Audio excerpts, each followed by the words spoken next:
very much for the introduction. So I will give a short overview of our recent work with regard to Far-UVC radiation.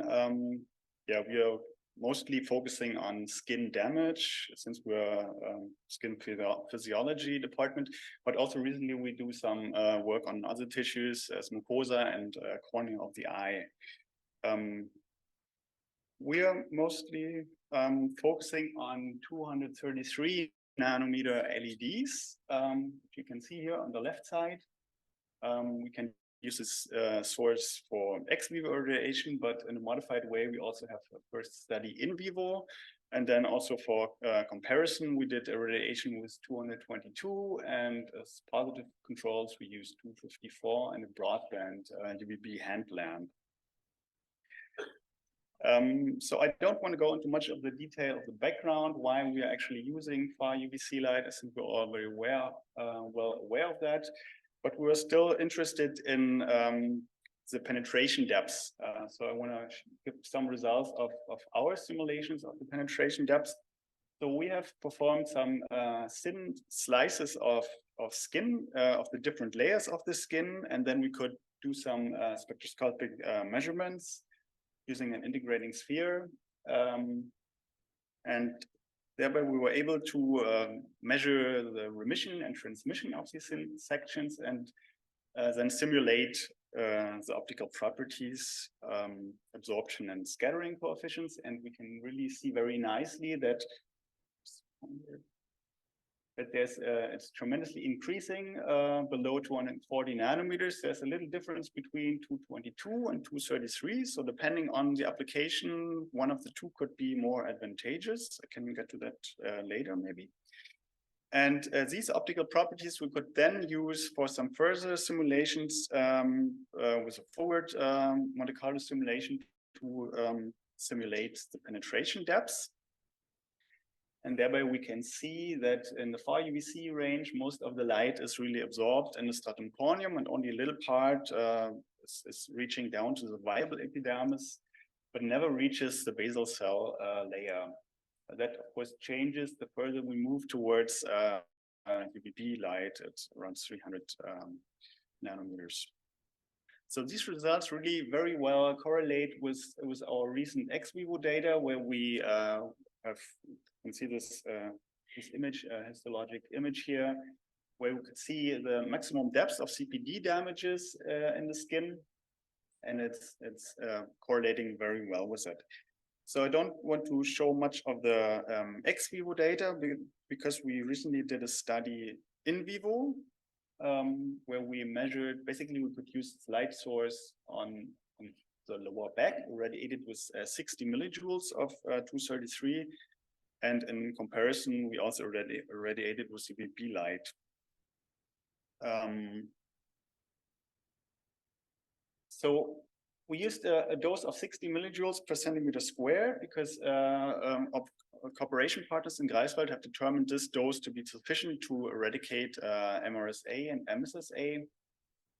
And thereby we could reach a comparable reduction factor than isopropanol. In this case, soaked isopropanol tissue was placed, rubbed on the skin and placed there for 5 minutes.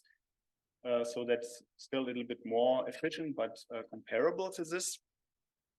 And at this dose, we had several parameters that we're always interested in: the transepidermal water loss, which is related to the skin barrier function, but also skin elasticity, moisture, pH value, and carotenoid content. None of these parameters were changed. There was also no change in the relative erythema index. It was, of course, increased for the control for 1 MED UVB. Of course, that's by definition, because 1 MED is actually where we can see the erythema by eye.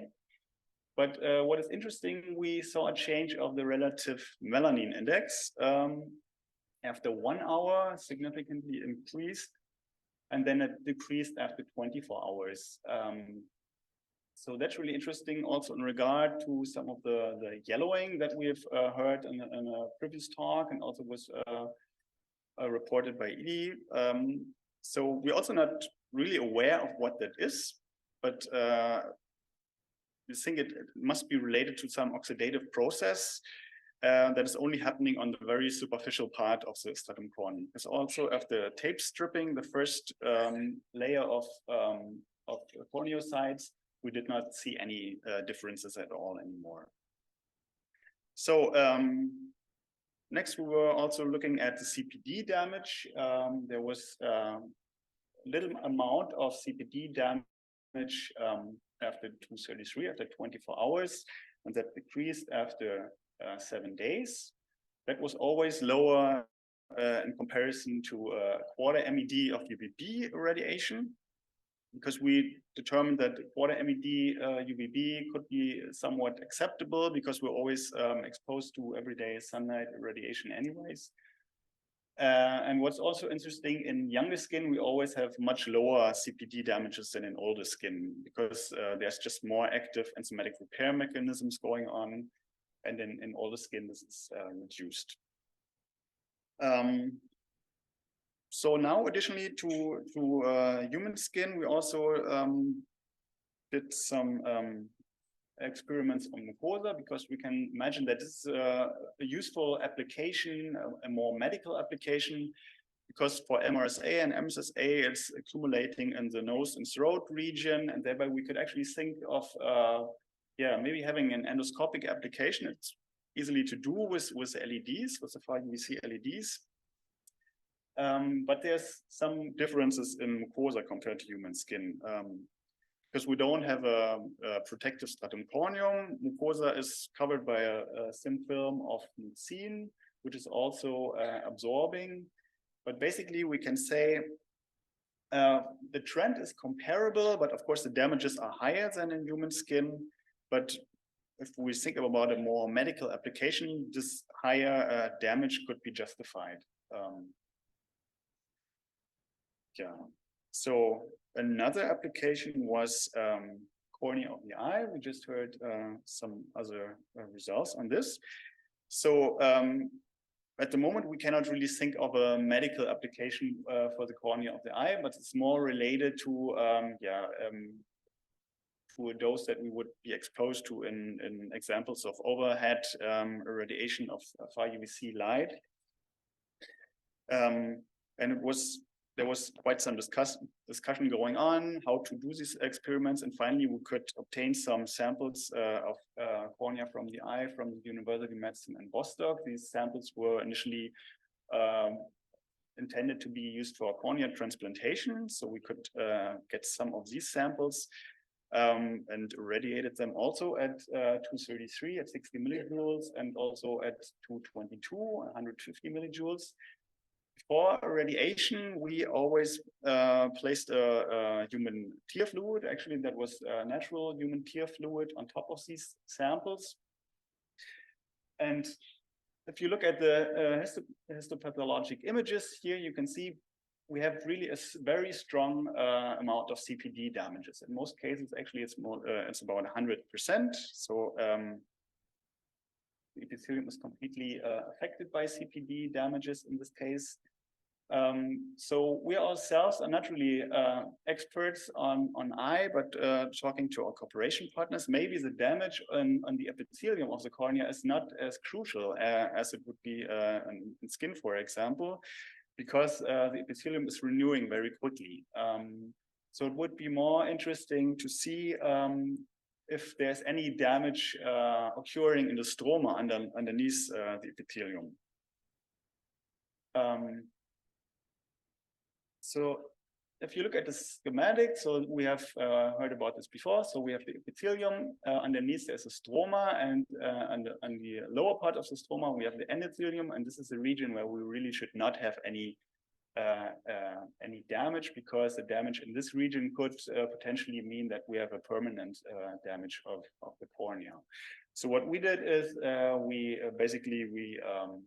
defined different regions on the upper part, the stroma subepithelium, and the lower part, the stroma supraendothelium, and then compared the damages in both regions. And thereby we can see really in the upper part, there's still some damage, and in the lower part, the damages are really really small. For 233, it's actually negligible in this case. But it's always much lower than for in this case 3 millijoules UVB. So that would be 10% of a UVB MED for skin type 2, for example. So this could be acceptable in principle, but nevertheless, we have to say in one case, we actually saw a damage in the endothelium of the skin. So from our point of view, the damages are small in this region, but they are not completely disappearing. And we would apply this for healthy subjects in overhead settings, for example. From our point of view, we could not really say that it's completely safe, but I guess there's some discussion about this going on. Yeah, so just to conclude, so we applied 60 millijoules of 233 nanometers, which is a dose sufficient to eradicate MRSA and MSSA, and that induced only a very negligible amount of superficial CPD damage, and that always disappeared after 24 hours in our previous ex vivo results that I haven't shown here, but also it's comparable in the in vivo settings. So these damages are always below a quarter MED of UVB, and we could basically consider that this would be an acceptable dose.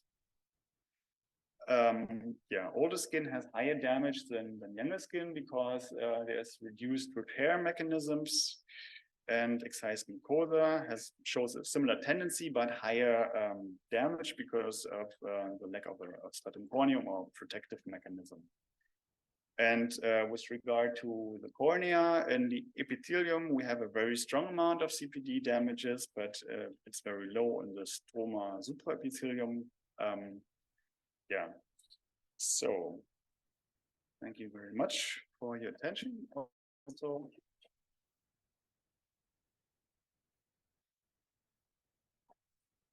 thank you very much. Do we have comments or questions?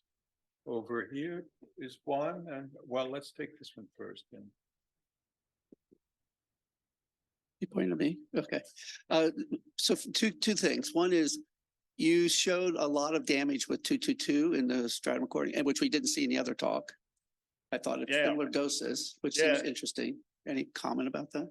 It's interesting. I mean, we cannot really compare it maybe. I mean, these were excised human cornea that were not excised freshly. So they were a couple of weeks or maybe a month old. So they were old enough that they would not use them for transplantation anymore. So we cannot really rule out that there were some effects going on. Also, I think in these old or comparably old samples, maybe there's also no repair mechanisms anymore active. So that could be one reason. Yeah, beside that. Okay. Yeah. And just a kind of a general comment, because this is what I did for a long time, studying DNA repair, and I teach my students all the time. The damage doesn't matter. It's what happens after the damage. And in fact, when you say the really good repair, that might be bad in a sense, because it's during the repairs when you make mutations. If you never repair it, you never get any mutations. So just that point. Yeah, basically, I mean, for these samples, we could not analyze the repair mechanisms because we had to fixate them directly after radiation. So, but this was something we would have to do in the future, maybe. Yeah. But the energy did reach there apparently to have any effect, which is interesting. Yeah. Hi again, Deb Mosca, Exemer. I had a similar question with respect to the corneal explant. And given the fact that it was preserved in some way until you started doing the testing, would there be a way to test for active repair enzymes within that tissue, like sacrifice one and get an idea of whether or not there is active repair going on? That would be really interesting, but so far, I mean, it was really difficult enough to get these samples, so we're quite happy to get these results. And there's some more experiments planned at the moment. Yeah, but I would think if they're several weeks old, that the cells are quite quiescent and not really active. Probably, so. Yeah. Johannes, there was no tear layer or anything you put on top? We put a natural human tear on top of it, but we could not really control about the thickness, so that was actually donated by one of our colleagues. Yeah. A student, I guess. Yeah. A volunteer. Any other? Or- I guess not. We're now taking a break for a poster session. Coffee's available downstairs. Posters are